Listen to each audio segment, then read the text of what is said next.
Hello and welcome to the Console Explosion's NXT Wrestling Podcast. My name is Kaztech and I'm coming from you from the capital of Canada, Ottawa, Ontario. And I'm joined today by... This is Andrew from A Squared, also known as Awesomeness Prime. I'm coming from you again. It's San Diego and it's 90 degrees where I live. Yay, February. Yay, and I have a foot of snow, so again, fuck you. My air conditioner's on. Oh, my heat is on, and a fireplace is on, and I am in 5 layers of goddamn clothing because it is that fucking cold. My balls are so cold that I now have an innie, and I'm not talking about my belly button. Oh, that's awful. That's how fucking cold it is. You just gotta pull a Zach and Miri and get one of those heating hand packs and just... Oh, I have those. They're in my crotch. Don't you worry.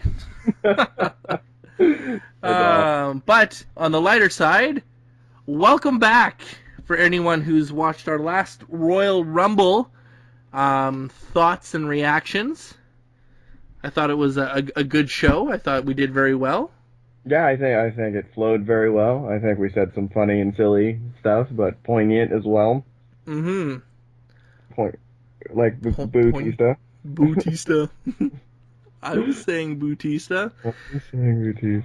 But nonetheless, we are here to talk about probably the future. The future of WWE, and that is NXT. Right? It'll be the future if Triple H gets his way. Yeah. And they don't pull him up to the main roster and bury him like they did with Bo Dallas, the poor son of a bitch. We'll see. So again, ladies and gentlemen, sit back, relax, and open up a cold one and enjoy the show. Here we go. So, first up, NXT is a long-running show for the WWE, which debuted after the fall and demise of the horrible ECW. Oh, God. But the original NXT was a shitty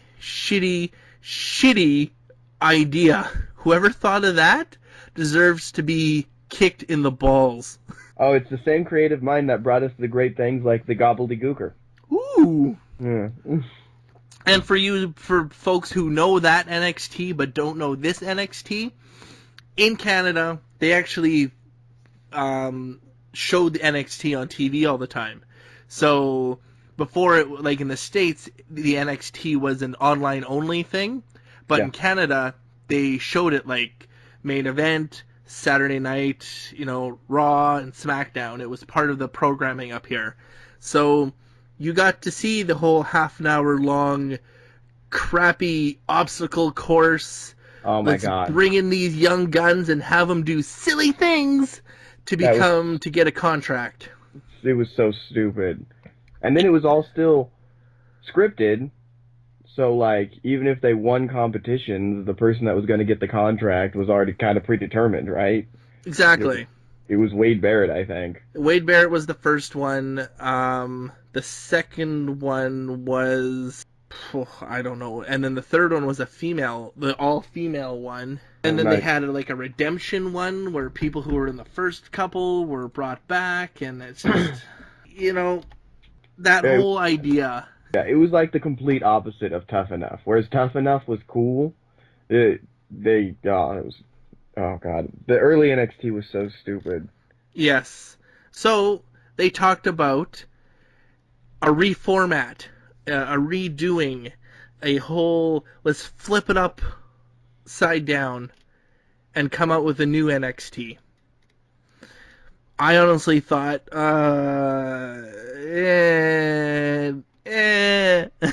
Yeah, exactly. It's still not great. Because we already saw the NXT. We already saw this crappy original format,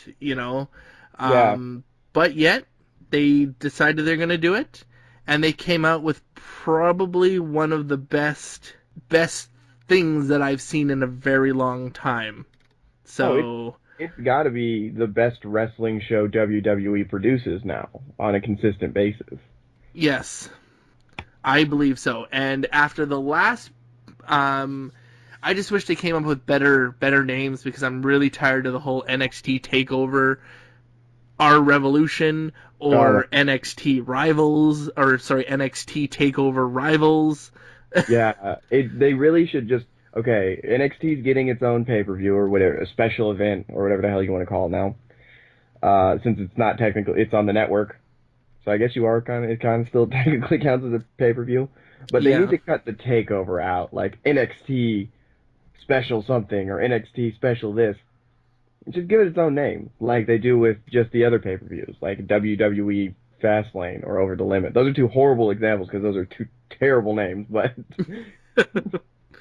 Yeah, no, I agree. But again, we saw major names, from the old NXT format become superstars now. Wade Barrett, Caval, who certainly didn't stay around the WWE for long. No. Caitlyn, who's no longer with the WWE, and Johnny Curtis, who I wish wasn't with the WWE anymore. For you who don't know, that's Fandango. Yes, it is. And then, of course, I think the last one was Derek Bateman, who is now EC3 in TNA. Yes, wait. And, somebody got cut recently. Dolph Ziggler's little brother got cut recently, didn't he? From NXT? I don't know. I don't know. There's been so many little cuts here and there lately that it's pretty hard to tell. But nonetheless, this takes us to last Wednesday's NXT TakeOver Rivals, which is funny because it's TNA's same name of their next pay-per-view. Rival. Right? That was weird when I first read that. I was like, wait, what? Yeah.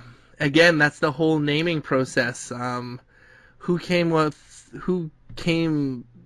up with it first? Hard to say, but you know what? Both shows, I don't know. TNA's got a long way to hit that level of NXT, if you ask me. They've got a really long way to go. They tried to be the next WCW, and honestly, no one should try to be the next WCW. Unless you're stinking rich. Yeah, exactly. You have Ted Turner's $1 billion backing you. Mm-hmm. So the last NXT pay-per-view was actually amazing. Probably the top-notch, the best free pay-per-view there was. Had some great matches. Put over the stars that needed to be put over. So the question is, can NXT Rival do the same thing? I think it did. You think it did? Yeah, I thought it was great, actually. God, what was match one was? Match one was the wonderful Bull Dempsey versus Baron Corbin. Baron Corbin, I guess, is undefeated. Or never been pinned?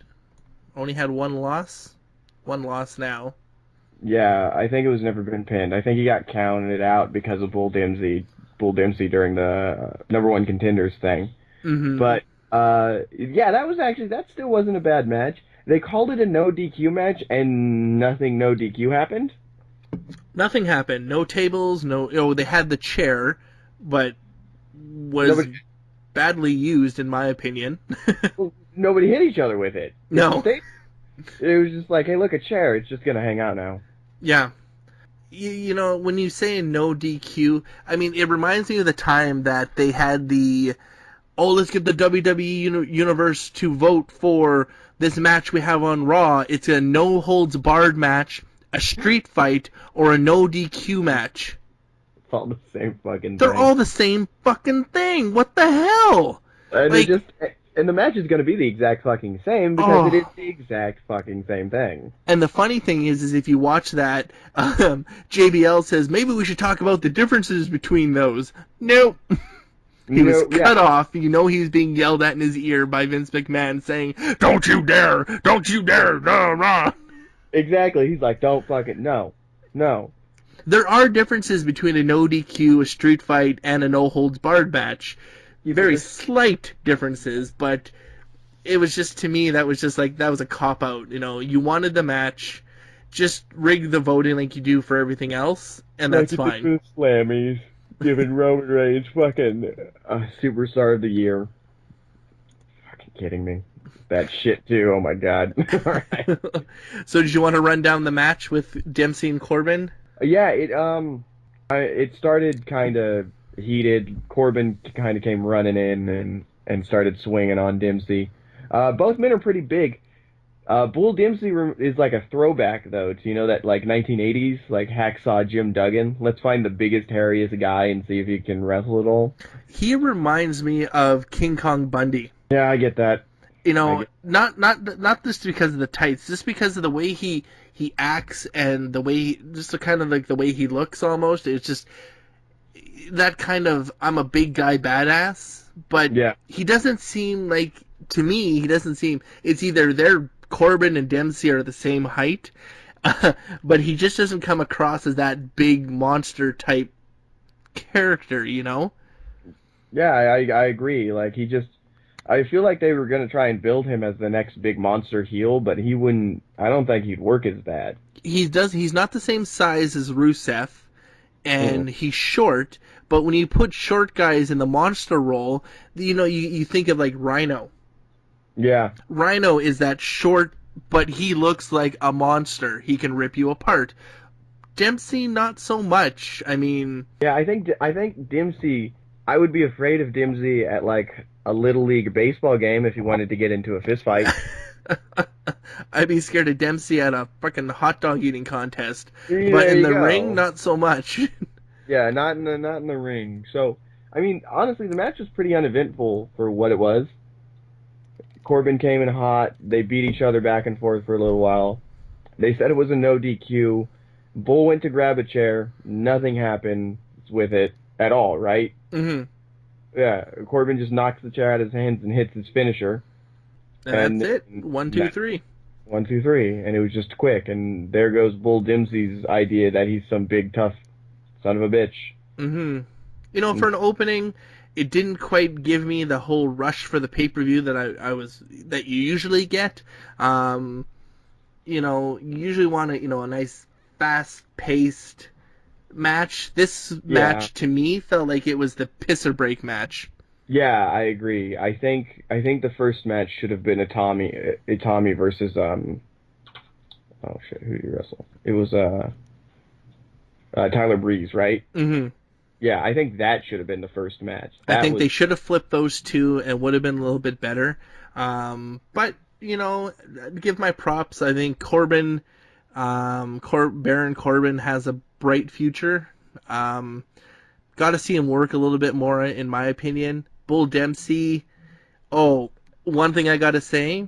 Good job, WWE, by giving Bull the exact same entrance as Balls Mahoney. Yeah, what was that? Bull, Bull, Bull, Bull. I just watched Anarchy Rules 1999, and it's Balls, Balls, Balls, yes, exactly. Balls, Balls Mahoney.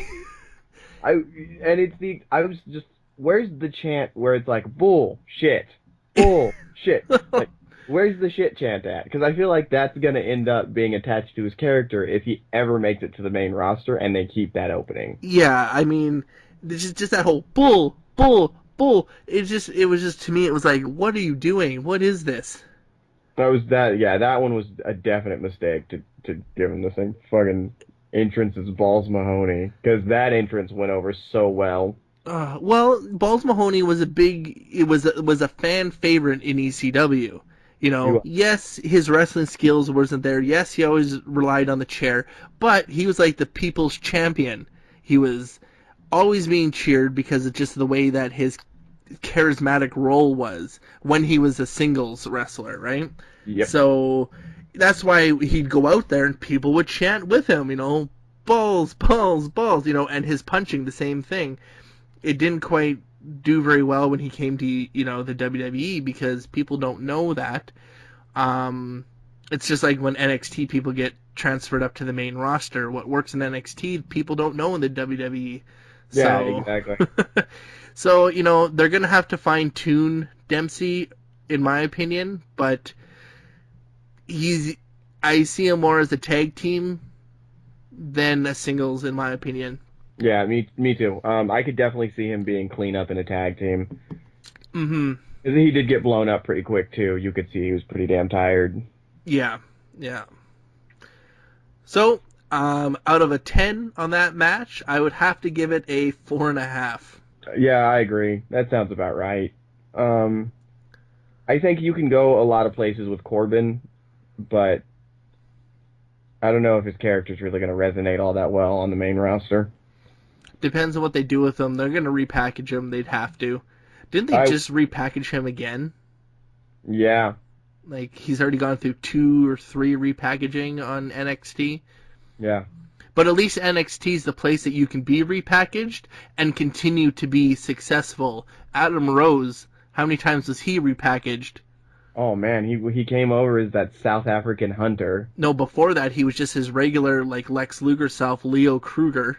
That's right. And then he was, I don't know, he played one match or something, like, as a Spartan or something, and then he was the South African hunter or Australian hunter. Sure, yeah. And then he's Adam Rose. So yeah, it takes time, but you do find something that works. Hopefully. Yeah, hopefully. Or, you just turn into a comedy gimmick and dance around with a bunny. Yeah. So match number 2 on the card was, as you put it, Gorgeous George. The new reincarnation of Gorgeous George versus Hitami. I can never get the guy's last name right. Hideo Itami. Hideo Otami. Itami. There we go. Ha. Yeah. Yeah. Okay. So just to start, everybody knows that Hideo. That's Kenta. He was Kenta from NJPW, New Japan, and his entire moveset is what CM Punk essentially ripped off. Yep. And that's not a knock on CM Punk. It happens all the time in wrestling. Americans will take the Japanese guys' moves and popularize them in America. It's been going on since the fucking 50s. Yep. And he's awesome. But then you've got Tyler Breeze, this arrogant supermodel that comes out with a fucking selfie stick and looking at himself. That's Gorgeous George. Yeah. Because Gorgeous George came out with the mirror, would hold it out and look at himself with the bleach blonde hair and shit. Yep. And it was a great throwback, in my opinion. I like it a lot. He does a great super kick, too. Yeah. That they call the supermodel, or that he calls the supermodel, which was awesome. And he sells that character really well. He seems like whenever I see him, I really want to punch him in the face, right? So he's just one of those people. Yeah, he is, and I think if he came to the main roster, they could build him perfectly, right? Just that same dumbass face that you just want to punch him and you want to see him lose, but just to keep making him win. Oh my God, he'd be one of the biggest heels. He would have so much heat. It'd be great to see Tyler Breeze and dashing Cody Rhodes. Oh, that would be so awesome. But, just the ego. But I have to say, Tyler Breeze coming out with that selfie stick and just the way that it was, and then the fan jumping him. Great. Yeah. Great. Well done. Make the guy seem like more than he actually is. Especially since he was in the main event last pay-per-view, quote unquote. So you don't want to take anything away from him. But, overall, just the entrance was there, and this just gave that right. The fans were into it. I did mention earlier not in this, but when we were watching the NXT thing, that I felt the crowd was quite quiet. Okay. It was super quiet. Also, that on that past Raw as well, the crowd was quiet. And I mean, it was in 2 completely different cities, right? I don't know. Did you notice that like even the Raw crowd this last week was? Yeah, I think a lot of it plays into the mood of the crowd. Like the mood for Raw was the fact that, the whole coming down from the Royal Rumble. I think people pissed off, people not, not enjoying the product. I think that's where it really came into. Yeah, I agree, and but then the NXT crowd, they didn't really seem to get into the Breeze Hideo match until the middle of it. Mm-hmm. And it was a solid match from start to finish. Yeah, if I were to rate it, like, I'd rate it pretty high. We'll get to that. We'll get to that later. We'll get to that later. Oh my God, we've said that a lot. But no, like it was a solid match. It showed the abilities of both guys. Didn't overshadow one over the other. I think they were both equally matched, and each one of them got the proper pops where they needed, and it was just one of those things where you just watched, and it was like a solid wrestling match. Yeah. And I say wrestling because I mean wrestling. There was no story to be told. There was no emotion of that, like a Raw match, or what is he thinking, or he must be thinking of this, or what's going through his mind, or there was nothing. It was just a solid two guys out there to showcase their pure ability. Yeah, and they went at it for 15 minutes, right about, I think, mm-hmm. and it was just all solid matchmaking and wrestling. Mm-hmm. The thing that I did think was funny is when Hideo put Breeze up on his shoulders, right? Because he was going to hit the go to sleep.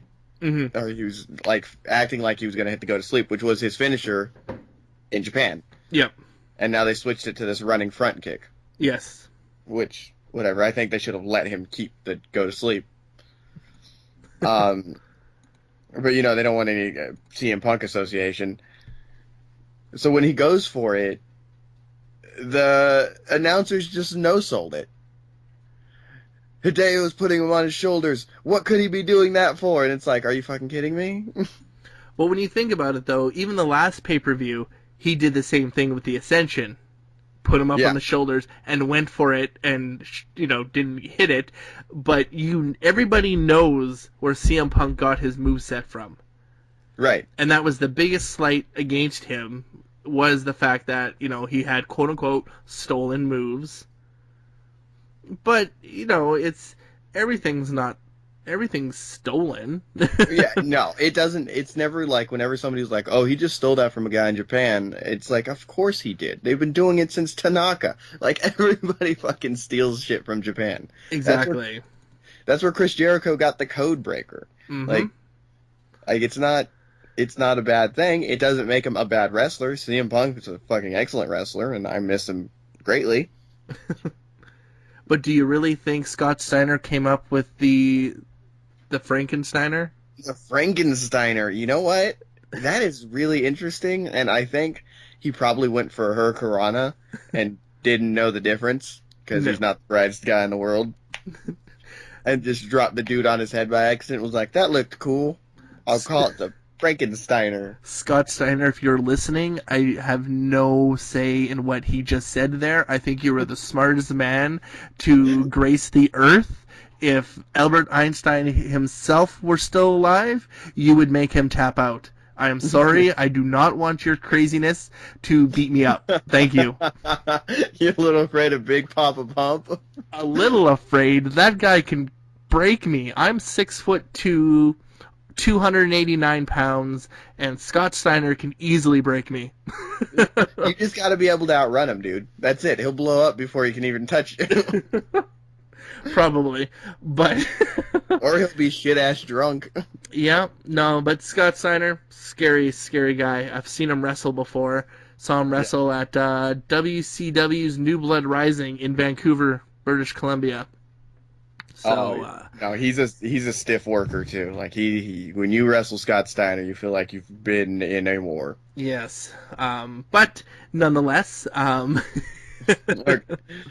so yeah, he went for the go to sleep, and they no sold his go to sleep, which is sad because I think they're trying to distance themselves from CM Punk, especially after the podcast he released. But the podcast never really gave anything that fans didn't already know. Right. I mean, maybe besides the MRSA infection, we didn't know really Yeah. about that. You know, besides that, you damn well know that the WWE doctors don't know the difference between certain concussions, and you damn well know that their job is to continue to have these superstars on the road. That's that. And of course you know that they have guys come back from injury before they should, and you definitely know that they don't test everybody. Yes. Like, if they tested everybody, John Cena would have popped many times by now. Yes, and Randy Orton would pop his third one. Exactly, and you it's know, not... no slight against Randy Orton, but you know, it's the fact of the matter is when let's bring him up again. Scott Steiner was there. They wanted to test Scott Steiner. Steiner said no. He kept saying no, I don't want it done. Finally, he said, "Fine, I'll do it if Triple H does it." Yeah. So they never tested Steiner for the rest of his run in WCW or in WWE. Yeah. And I mean, that's the whole thing. Like, when he points to Triple H, it's like, has he done it? Has he taken the fucking test? Or when he just talks about that story, and because Triple H would pop. Yeah. No offense. No, it's not. I'm honestly not an I don't hate steroids. I don't think they make people crazy. Oh, I do. I think they make you fucking psycho. I've seen Really? it. Oh, I've seen it. I don't take them. I've seen people who take them, and they do kind of snap. There is a difference in them. That roid rage is real. But I don't condone it. It's either you step up, you do it right, or you take the shortcut and take a steroid. Yeah, I don't... Honestly, I can't really say that I hate it either way. You're shortening your life. You're definitely doing that. And you're shortening your penis. Yeah, that too. But You're gonna talk like Mike Tyson. Oh, yeah. Or, Bobby Lashley. Oh, my God. Or even Brock Lesnar. Yeah. Not as bad. No. But I remember when I first saw Bobby Lashley, ECW, that guy was a monster. I thought, oh, this guy's awesome. And then he spoke on the mic for the first time. And I'm like, Yeah. I'm done. Yeah, I'm Bobby Lashley, and I'm going to beat you up. I'm going to break you like a stick. Yes, exactly. Oh, and then, my God.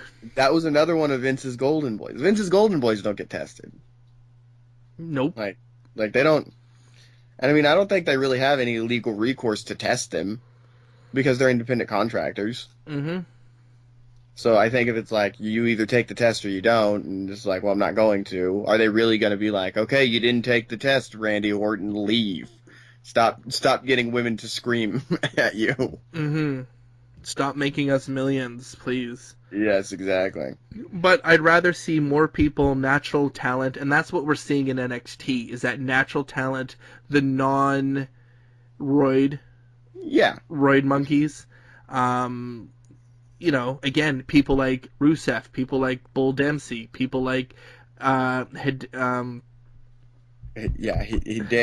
Itami, you know, Tyler Breeze, Kevin Owens, Sami Zayn. You know, the more natural looking wrestler, and I think that's where the focus is going to be, and it's going to have to be. No, it's definitely for the future.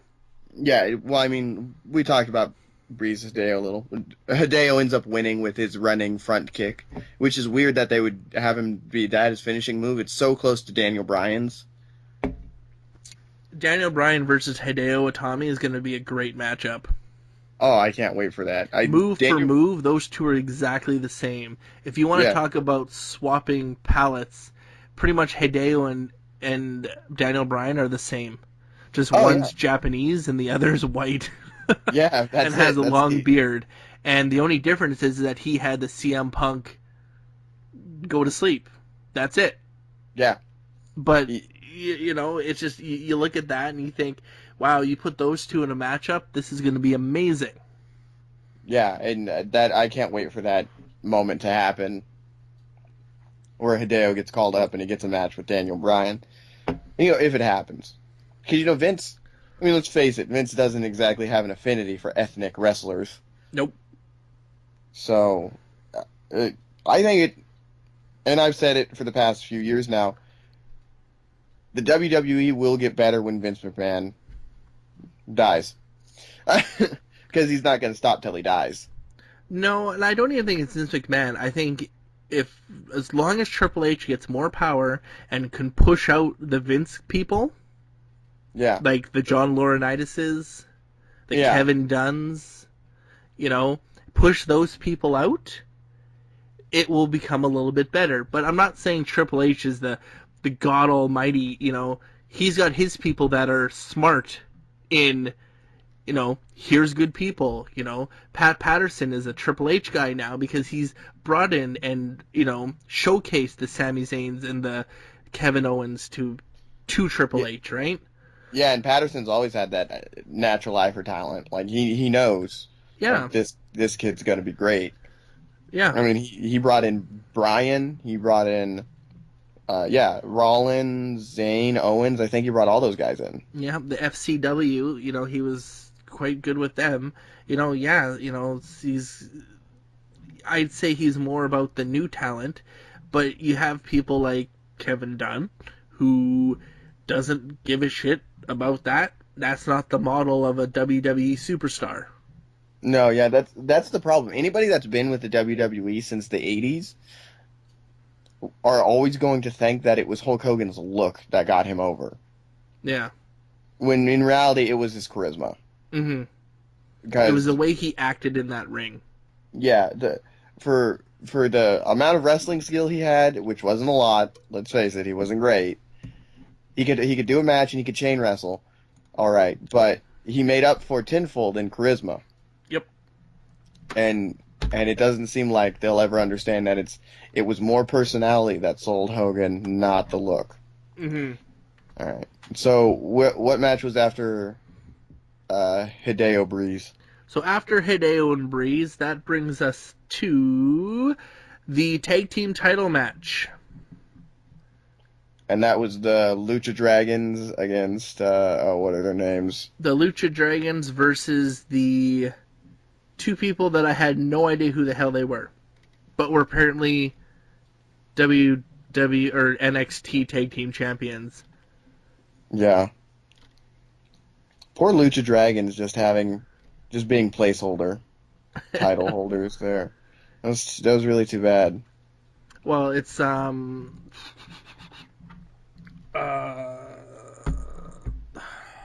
forget who are the NXT. I honestly cannot remember their name right now, but it's like, what is it, like Blake and something? See, that's the problem, is they were better known as the when they were the old school weightlifter. Yes. And I feel bad, everybody. This is like one of the things that we're like, who? It's just, to me, it was like, I just don't understand who these guys were.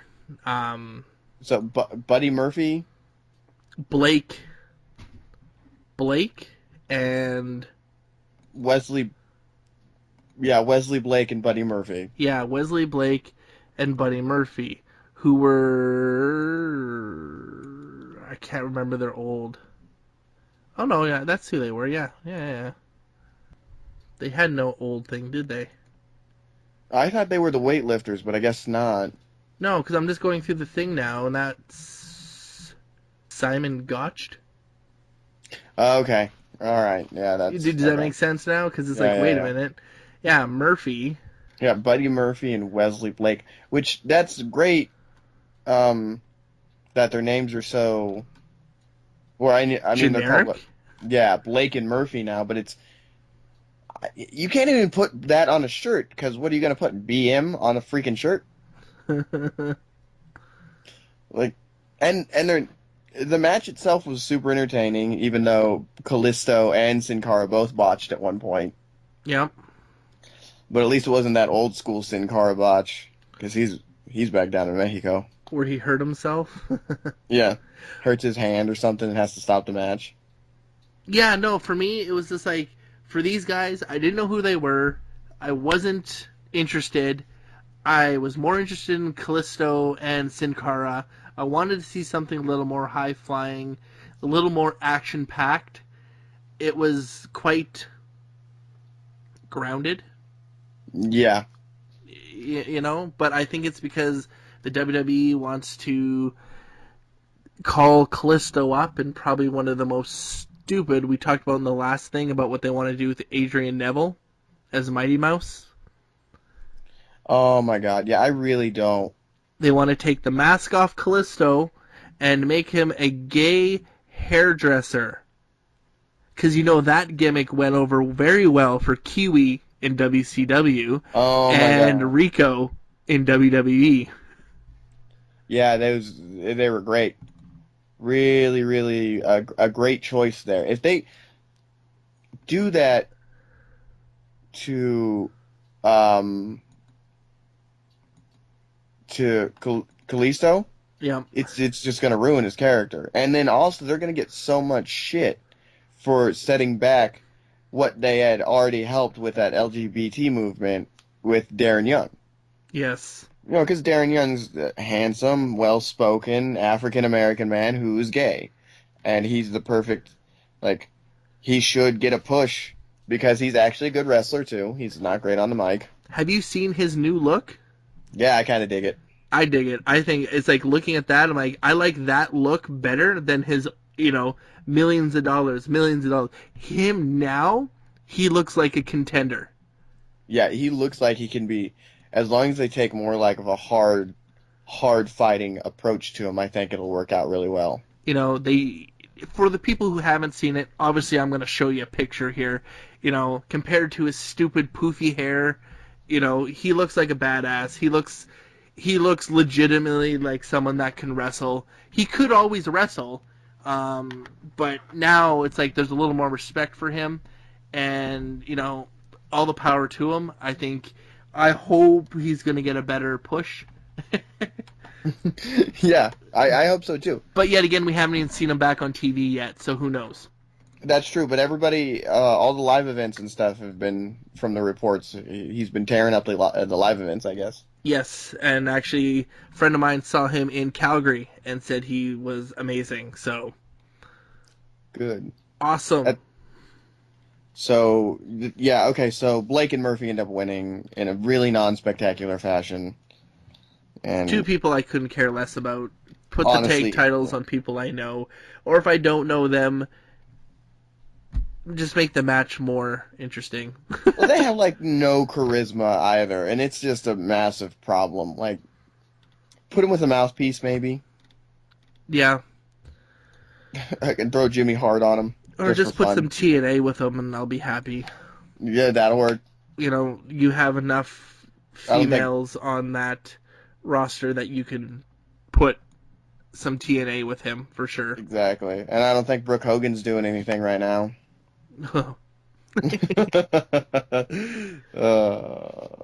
Yeah.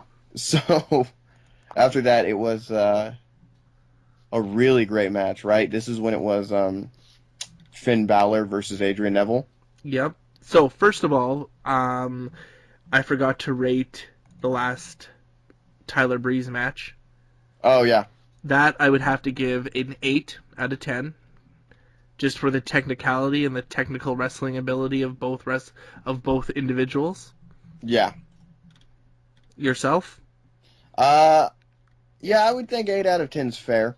I give the announcers a 2 out of 10 for no selling to go to sleep, but hey, whatever. Yeah.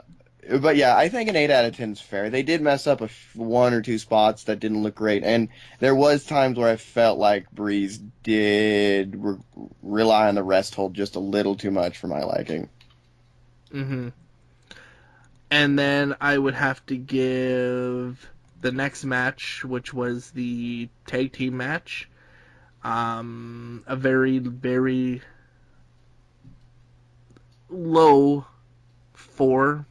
If not 3.5. Yeah, I mean, can we just give it I didn't care about the match out of 10? Like, I fell asleep during it. That's how. Let's just put it that way. I woke up and it was over. I had to rewatch it, and I'm like, now I know why I fell asleep. That's when I got up to go get more beer. Was during that match. It was the piss break match. And no title match should ever be the piss break match. No, it shouldn't. So yeah, 3 out of 10. Yeah, just didn't give a shit about it. It's too bad. Okay, and then that moves us on to Finn Balor versus Adrian Neville. Yep. And man, so Neville's always been awesome. Ever since he started, I think he's been great. High flying Brit. But Finn Balor's entrance, what do you think of that? When I saw his first entrance at the last, I guess you can call it pay-per-view, it was amazing. The second one, this one, it was a little bit of a different paint, a little bit different makeup, had the same demon dragon on the front, but his back with the wings and everything, that looked amazing. Like, they needed to portray that a little bit more. I'm a fan of the entrance. I am. I really am. I think the entrances are done really well, but I hope the WWE takes their grip off it a little bit and allows him to change it up like he usually does. Yeah, he was big on changing his entrance in the indies and when he was in Japan and stuff. Mm-hmm. You know, as the Joker, Bane, Venom, Carnage, you know, yes. So many. That was great. But yeah, I liked his entrance too. I thought it was good. It had a good intensity, but it wasn't silly like the Boogeyman. Yes. I love the smoke, like when he comes out and he stands there and the smoke is all over him and then it gets sucked back in underneath him. Yes. That's amazing. I love that, and they need to use that more. That is really cool. And I like how he goes to the beat of his music too, like from where he's crawling to up. Yeah. So that was really cool. And then the match was, I thought, stellar. Like, it was a 10. For me, it was a 9 out of 10, hands down. It was very well done, fast paced. If you want to run down the match, go right ahead. I mean, it was pretty much the whole match, and it was because you don't see this too much anymore. You don't really see like a good back and forth. You more see somebody punishing the other person for 4 minutes and then the other person. But this was a really solid back and forth. So much so, I figured Balor was going to win, but towards the middle of the match, I just didn't care anymore because the match was so good. Like, didn't care who won. And they kept it really grounded for a long time, and they both hit, like, Adrian Neville hit that fourth. No, he hit some kind of splash off the second rope. The corkscrew splash off the second rope. Amazing. Which is intense as hell. Like, just off the top rope is amazing, but the second rope where you get less height, and to hit it perfectly. Yeah, perfectly. And then he went for, what is it called? The Red Arrow? The Red Arrow, yeah. Which is his finisher, yep. Yeah, and then Balor went knees up, which was really good. And then into a pin. Yes. So it wasn't like an RVD thing where a guy puts his legs up, RVD hits it, and it bounces off him and then rolls around the ring holding his ribs. Yeah. It was a splat, roll over to a pin, and kick out. And that was really good. And then I like Balor's finishing move. That double leg stomp off the top rope. That just looks horrifying every time I see it. It just reminds me like of a Street Fighter move. Yeah, it's amazing. But the only thing is like, will that move transfer over to the main roster? I don't think so. Would you see Triple H or The Undertaker or John Cena being stepped on like that? Yeah, see, I don't think so for that reason, and also NXT, you can always tell NXT skews more for adults and the older demographic, whereas Raw and SmackDown obviously skews more towards the whole family dynamic. You can see more kids jumping off shit, stepping on people, than doing a Red Arrow. Yes, people don't probably want their kids to like jump off their couch and step on their little brothers hard. So I don't know if that'll transfer over. Because Spike Dudley had that move. Yeah, Spike had it. Tajiri had that move. Yeah. But they never used it as much. Kaval had that move, but we all know how long he lasted. Yeah. But to see it done over and over, it's great. Yeah, no, it is. I loved it. And Cesaro has it, and he still busts it out from time to time, but he never goes top rope, obviously. No. Just There's one move in Cesaro, speaking of Cesaro, to go off track here, that I want him to do, and that's the UFO. Which one's that? If you don't know what the UFO is, you're going to have to watch our podcast, because I'm going to put the video here right now. So now we're watching the UFO. That's the UFO. Oh my god, here, let me look it up real quick. But nonetheless, the whole matchup just was non-stop action from the ground to the ropes, to the air, back down, and both of them fed off each other really well. And it is a matter of time to see when Adrian Neville gets called up. And I really hope they don't screw up his character with this whole Mighty Mouse thing. Yeah. Because we already know, because, again, that worked well for the Hurricane. Yeah, exactly. That's not... How's Rosie doing? Oh, my God. They should not put him in that kind of... Everything should just be more like the Everyman nowadays. Like, or not the Everyman, but just... something you can relate to. You can't relate to somebody dressing up like a superhero. Unless you're Batman. Yeah, unless you're Batman. I'm Batman. I'm going to be a wrestler, and I'm going to lose to Superman. Exactly. Or, I'm sorry, John Cena. Yes. That's awful. And I just, again, it's just... but hands down, 9 out of 10, if not 9.5 out of 10 for this matchup. I think it was a good number one contenders match. It puts Finn Balor up there as a contender. And it keeps Adrian Neville strong. I don't think that loss hurt him at all.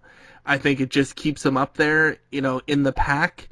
Adrian Neville versus Sami Zayn after Sami Zayn does his rematch. Or I guess, I'm sorry, we'll get back to that. Yeah, we'll get to that. We'll get right to that. But no, 9.5 out of 10. Yeah, definitely. And I think you're right. I think it made both men look strong.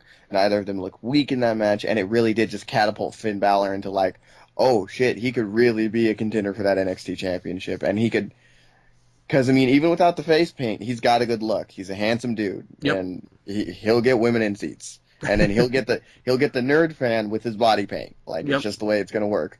Yep. So, yeah, 9.5 out of 10. It's good story, good match. Mm-hmm. And then what was after that? The Fatal 4-Way, ladies? The next one was the Fatal 4-Way. The 4 women for the NXT Women's Championship. Yeah, so it was Bayley, Charlotte, Sasha. Shit, who's the fourth one? And Becky Lynch. Becky Lynch, thank you. BBCNS. That's what it was. Yeah. Now, I liked it. I thought it was good.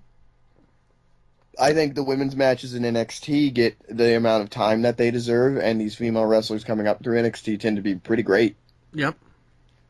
Bayley's got a goofy gimmick, but she's good. She's a really damn good wrestler. Mm-hmm. So is Sasha, and so is Charlotte, and Becky Lynch did really well. I hadn't seen a whole lot of Becky Lynch, honestly, prior to this. I saw her when she first debuted. I saw her when she was tag teamed with Bayley. And then I saw her with her new gimmick, which is this punk rocker chick type thing. Hands down, she's a really good wrestler. Bayley's really good. Sasha Banks, with her relationship with Cody Rhodes, that's going to be golden for her. And then, of course, a legendary Flair.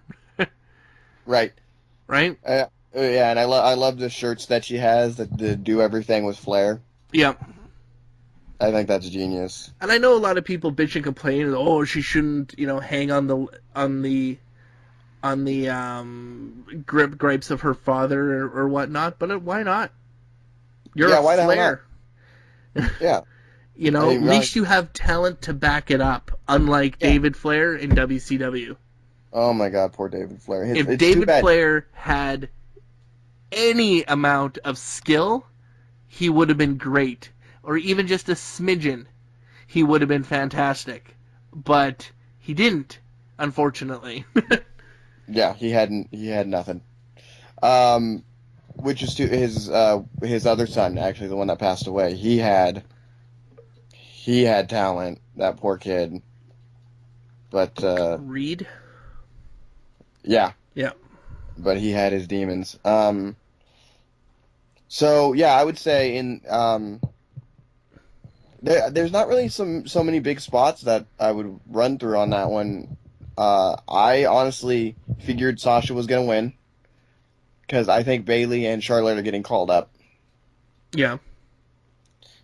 Charlotte to be an actual contender against like Nikki Bella or Paige, and then Bayley to connect with the kids.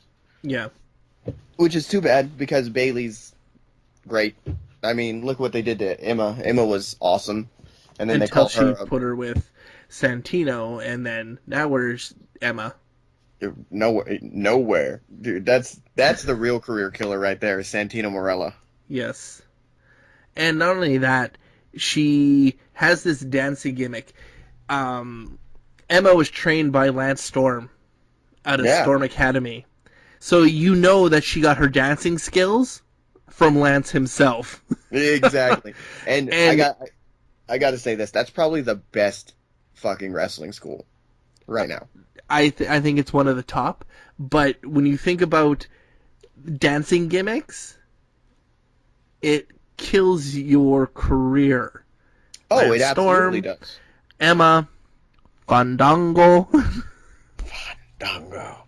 It's just bad. But to see this new Emma, back on NXT, you could tell she wasn't too into the whole dancing thing and more wanting like a mean streak type thing. So I think that's going to be a good run for her. As long as she goes to a badass more spot, I think she'll do better. Yeah. But drop the hand dance. Drop it, please. Drop the music. Get new music. Yeah. Bayley, I think, will do fine if she keeps her gimmick and transferring over. Charlotte, there's nothing to tweak with hers. She will just bring the best out of whoever she's up against. No, she's got it, dude. She got everything from her dad that she needed to get. She's got the look, she's got the charisma, she's got the talking. Well, she's got the looks from her mother. She certainly doesn't have Ric Flair's looks, because if she did, ugh. Hey, man, I don't know. I love me some Ric Flair. I'm kidding. Okay, there, Triple H. Hey, I do respect Ric Flair, though. I really do. He's got to be one of the greatest of all time. Yeah. No, I agree. He's a great wrestler, but I'm more of a fan of Bret Hart. Canadian. Oh. No, I get that. Bret Hart's easily in my top 5. I love Bret Hart. Honestly, I've always... I said it, I think, last podcast, dude. The Canadians, you fucking Canadians pump out great wrestlers all the goddamn time. Yep. All the time. And, and Hart, Bret Hart's always going to be in my top 10. Like, he was the first person as a kid that I kind of really figured out, oh, shit, you can be that big and still have awesome wrestling matches? Oh, wait, you can be that big and do better. Awesome. Yeah. If it wasn't for Bret Hart, Shawn Michaels wouldn't be where he is. Shawn Michaels owes, like, almost everything to Bret Hart. But I think when they get called up, again, it's going to be good for both of them. I can't wait to see the whole Charlotte and Natalya feud. Yeah. Or the Charlotte, Natalya, and Tamina feud. Yeah, because that was a great... Charlotte and Natalya had great matches down in NXT. Yeah. And to get them called to the main roster, that would be awesome. That multi-generational match would be wonderful, I think, too. Mm-hmm. So for this match, it was a solid match. There was one spot that I thought was really good, when they broke the LED ring. Oh, yeah. Yeah, I forgot about that. That was really cool. If nobody's seen NXT, they have, and I really love how the NXT arena looks. The ring,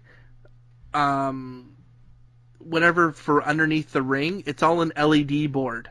So it lights up, it moves, it looks amazing. It's really cool. And then when they do views of wrestlers who are on the top rope, the camera goes underneath them and looks up, and they have this large square up on the roof that plays their video. Yes. Which looks amazing. Hands down, really cool way that they do it.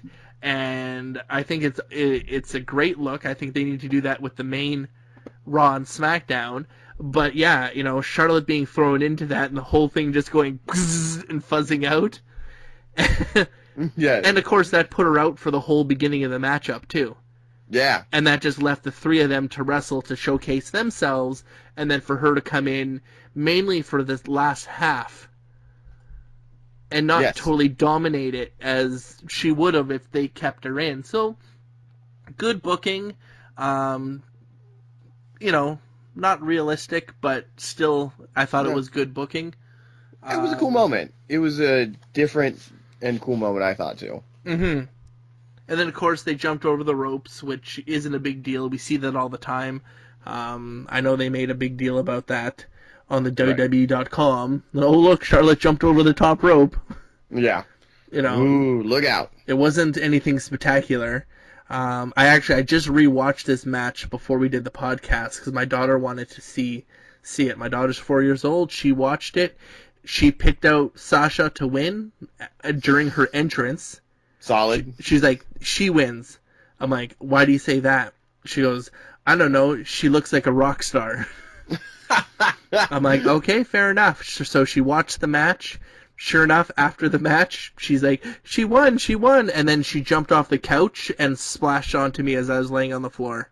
So that's wonderful. Hands down, my daughter's a wrestler. She also put me in a headlock and told me to tap out. So, wow, you might have a Storm graduate there soon. Yeah, she screamed in my ear as she was choking me, like with the arm around the throat, the hand over the head, the other hand on the bicep, a perfect headlock sleeper, yelling in my ear, tap out, tap out. That's wonderful. And she wouldn't let go until I tapped on her arm, like this. I say, okay, I give up. She's like, no, you tap out. So, props, wrestling, there might be your next women's champion right here. But no, she loved the match. I thought the match was great. As a four-way dance, it was well booked. It flowed really well. Sasha picked up the win. She's got a nice bright future in NXT there.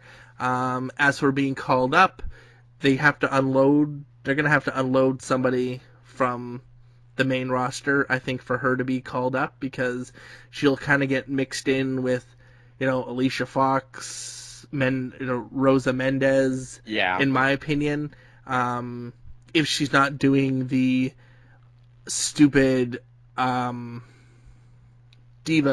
or the NXT, or not the NXT, the Total Divas. So, because Charlotte's not going to be part of that due to her boyfriend being in TNA.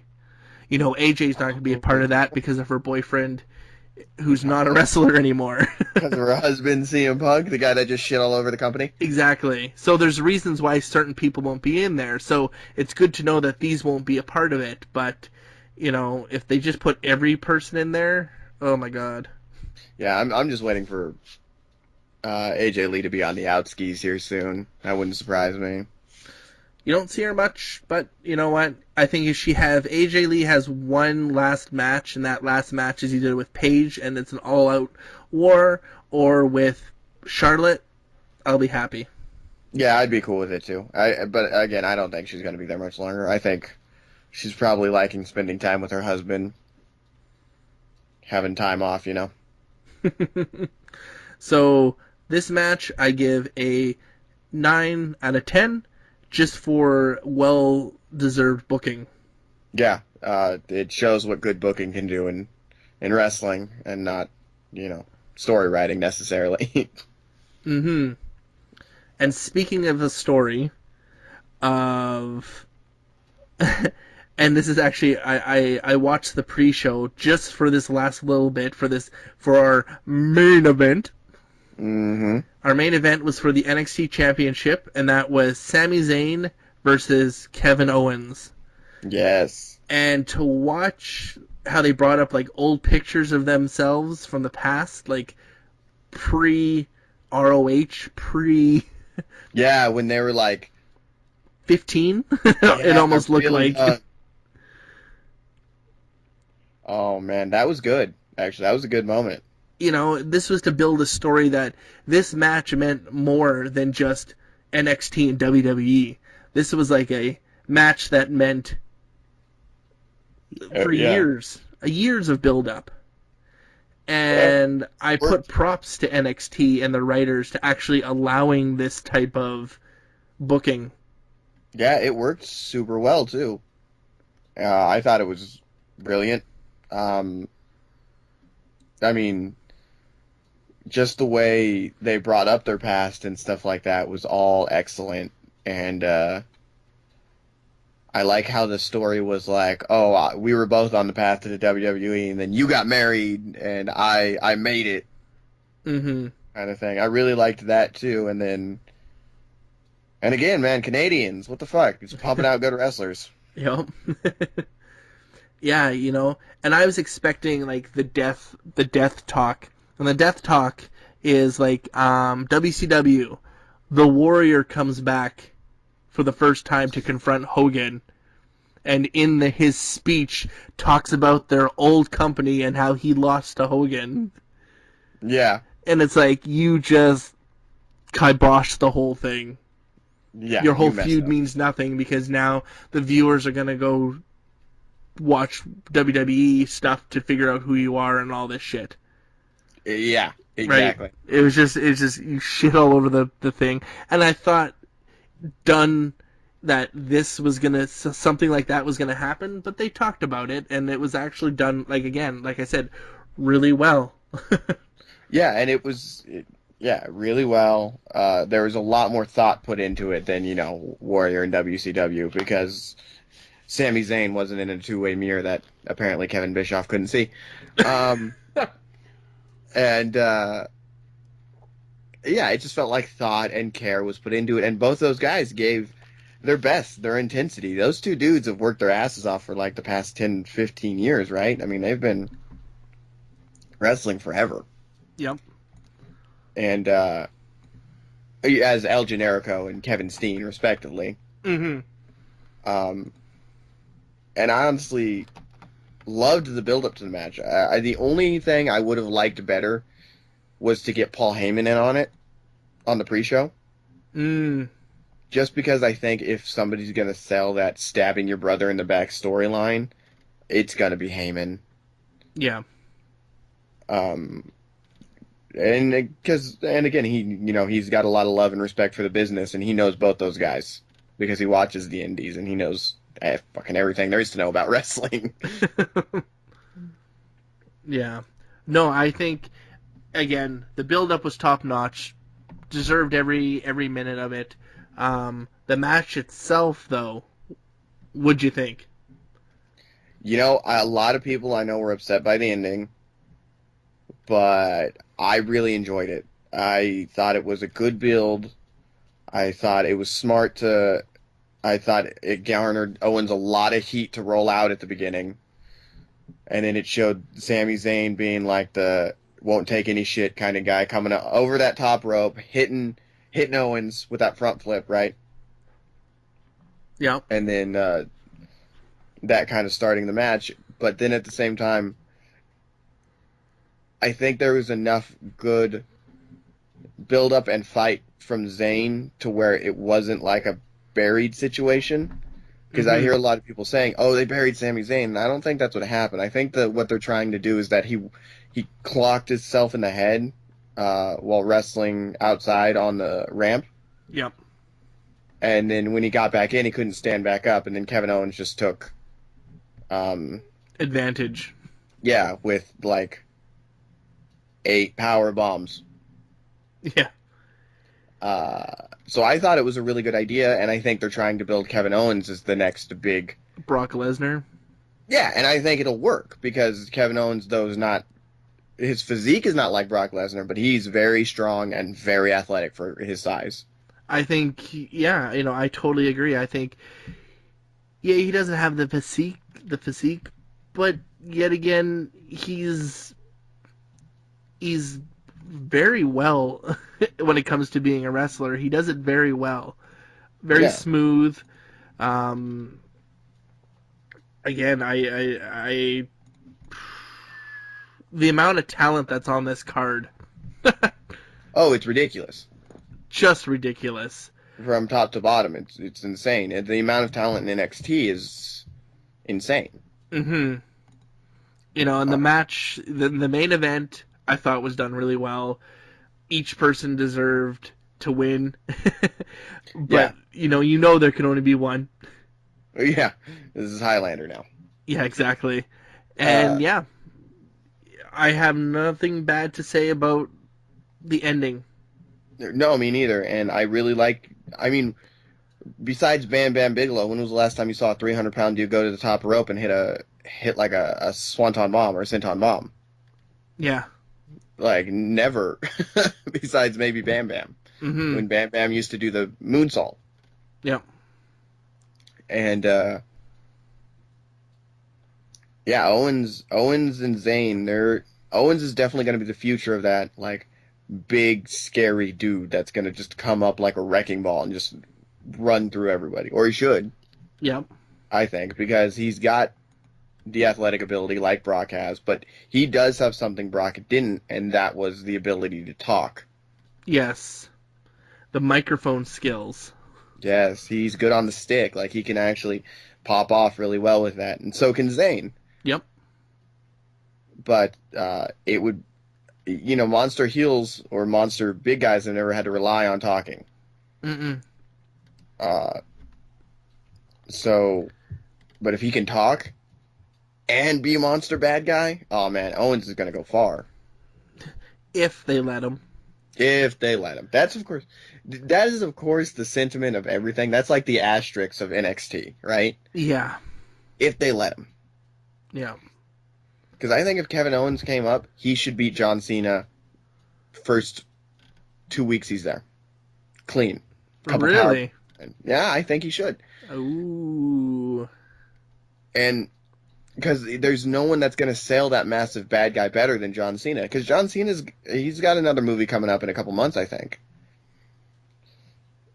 Yeah. So if you bring Owens up and just lay out Cena, like, you can even sell it like Cena has an injury. That's fine. But as long as it's still a clean win. You know what I mean? Because that's always the big thing. Cena never loses clean. No. Like, I think I can count on one hand in 5 years that he's lost clean. And Daniel Bryan's definitely one of them. Lesnar. But I think that would be the best way to sell Kevin Owens to the crowd. Yeah. Matchup, I give it an 8.5. It was very well done. It was enjoyable. I would have liked to see more offense between the two, but I understand the way that they went with it. Yeah, I would have liked to see that a bit more too. I am curious as to if they took the title off Zayn to bring him up to the main roster. Yes. And if Owens might just be holding it for Balor at this point for a few months. Like, I could see Kevin Owens, because I think it would be dumb not to put Kevin Owens up there as soon as possible. Yep. The longer you take bringing him up there, by far, yeah. Yeah, I mean, you could even go storyline-wise. He could even beat Balor and then vacate the title. Yep. Just, I've done what I want to do down here. I want to go to Raw now. Mm-hmm. But, 8.5 is, I would call that fair. I think they should have gotten a little bit more time for a bit more offense, but I think they'll probably do their rematch at the next NXT pay-per-view, you think, in a couple months? Yeah, I think there's going to be some good build-up between them. I know there's going to be some good build-up for a rematch. The number one contendership, I can really see Finn Balor, a three-way dance between them. That would be cool. The three-way dance being more focused on Balor winning and then the two of them leaving. Yeah. That's kind of where I see it. But yet again, it's hard to say.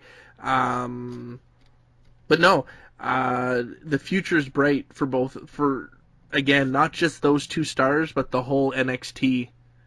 Everyone on that pay-per-view except for Bull Dempsey. Yeah, the future's not bright for Bull Dempsey.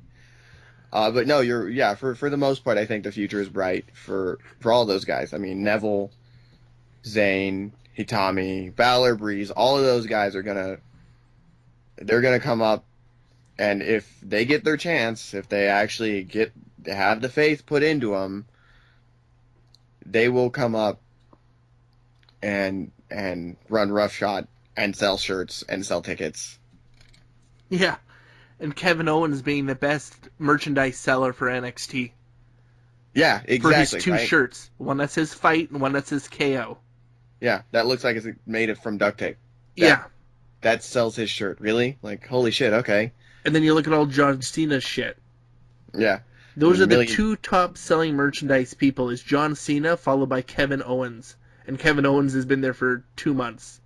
Yeah, that's mind-boggling, right? Like, Owens has a huge following. Like, yeah. But the thing is I don't want to see Owens turn babyface for a while. I want that to happen naturally and gradually. Yeah. I think they need to keep him a heel as long as possible. Yeah. So, overall, the pay-per-view, I would have to give it a 7 out of 10. Or 7.5 out of 10, just overall. The pay-per-view before that, I'd have to give that one a 9 out of 10, because that one was just more innovative to my liking, anyways. Yeah, I think our Evolution was a bit better. Yes, I think our Evolution just blew the lid off what NXT could do. This was just a good one to showcase proper wrestling on all accounts. Even the Bull Dempsey Baron Cohen match, like I said, just to focus on the wrestling part, I think it was well done for all of them. But overall, yeah, I think 7.5, a solid 7.5. Let's put it. I can't wait to see the next one, and I can't wait to see the. Unfortunately, I hate how they film far in advance, like TNA. Yeah. I'd rather see more of a live situation, or even just a week in advance, like SmackDown would be fine. But 4 weeks in advance to a pay-per-view payoff. Yeah, it's really hard to get behind that sometimes. And I really like NXT and I enjoy watching it, but I more just end up skipping through it and watching the matches I want to see after it airs, because I know that it's so far in advance. Yeah. You already know who's going to do... They've already picked out who's going to do what and blah, blah, blah, blah. And unfortunately, the dirt sheets already talk about it before. Exactly. You see them, so you already know. You're like, fuck. Yeah, it's just like, oh, come on. Yeah, because the dirt sheets aren't, quiet about it, that's for sure. Yeah, no, they never are. So... No, because they film them right there in NXT. Or right there at Full Sail, right? Yep. And that's also where they're set up for live events and everything. I'm surprised they haven't started moving NXT to a monthly live event.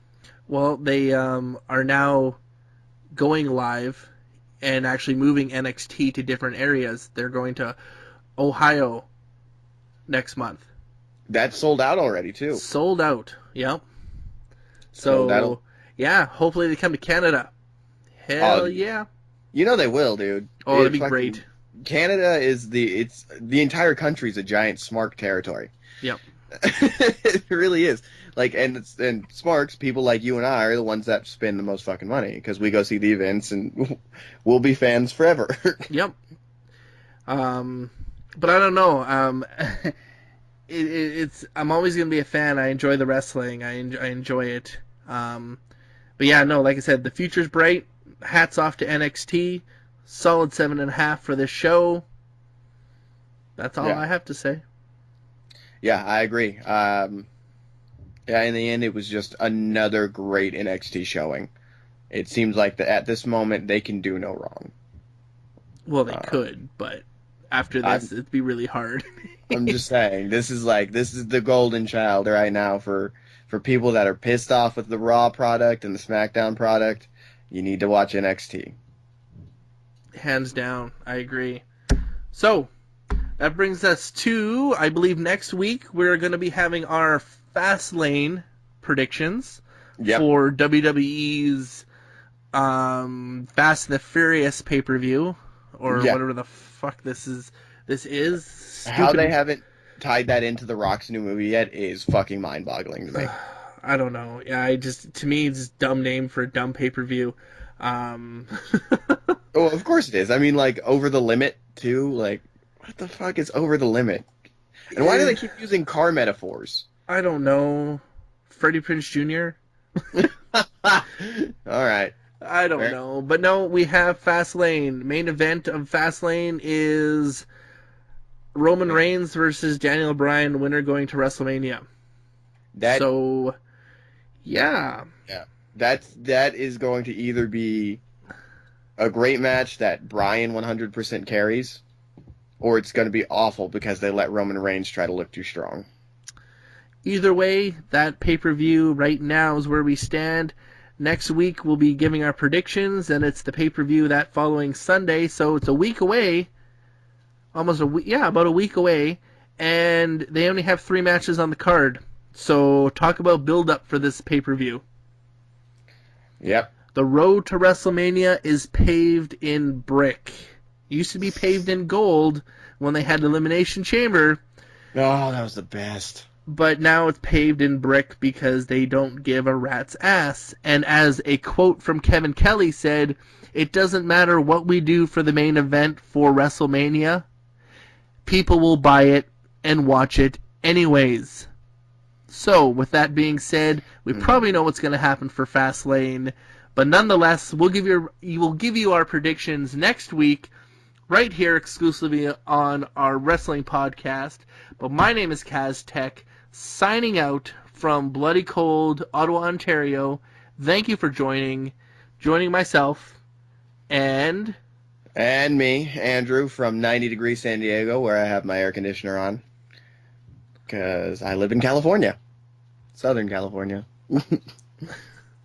You bastard.